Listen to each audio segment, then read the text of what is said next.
उफ, अम्मी फिर कॉल कर रही हैं। हर वक्त फालतू बातें वक्त ही जाया करती हैं।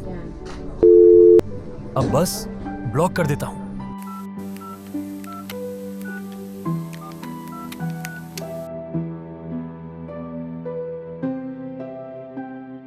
आपका मतलूबा नंबर पावर ऑफ है।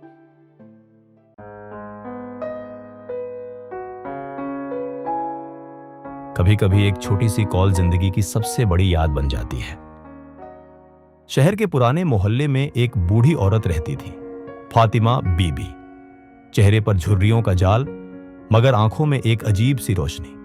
गोया सारी दुनिया की मायूसी के बावजूद उसके दिल में कहीं ना कहीं एक उम्मीद का दिया जलता रहता था।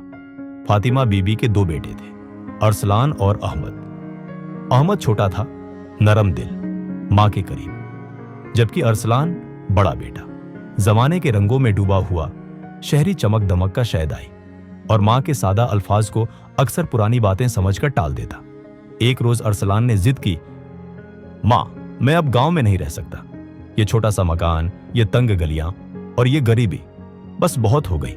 मैं शहर जा रहा हूं, अपनी जिंदगी खुद बनाऊंगा। फातिमा बीबी ने खामोशी से बेटे की तरफ देखा, होंठ कांपे, मगर अल्फाज टूट गए। चंद लम्हे बाद बस इतना कहा, जा बेटा, अल्लाह तेरा हामी नासिर हो, बस कभी मेरी दुआ से मुंह न मोड़ना। शहर जाकर अरसलान ने वाकई जिंदगी बदल ली। नौकरी, फ्लैट, दोस्त, महफिलें और रफ्ता रफ्ता मां की दुआएं सिर्फ फोन पर रस्मी बात बन गई।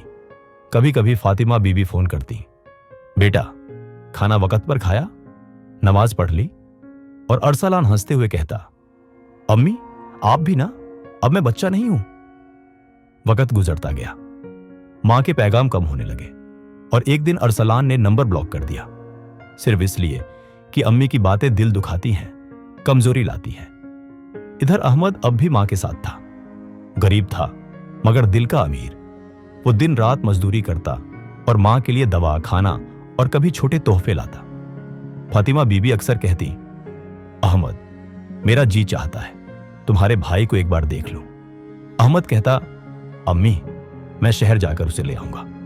मगर शहर बहुत दूर था और हालात बहुत तंग। अहमद बस हर रात दुआ करता, या अल्लाह मेरे भाई को हिदायत दे और मेरी मां को खुश रख। इधर अरसलान का गुरूर बढ़ता गया। एक रोज ऑफिस में उस पर रिश्वत लेने का इल्जाम लगा। बेगुनाह था मगर साजिशों के जाल में फंस गया। नौकरी गई, दोस्त छोड़ गए और फ्लैट का किराया भी चुकाना मुश्किल हो गया। उस रात बरसों बाद उसने फोन उठाया, मां का नंबर मिलाया, मगर फोन बंद था। आपका मतलूबा नंबर पावर ऑफ है। फिर उसने अहमद का नंबर ढूंढा।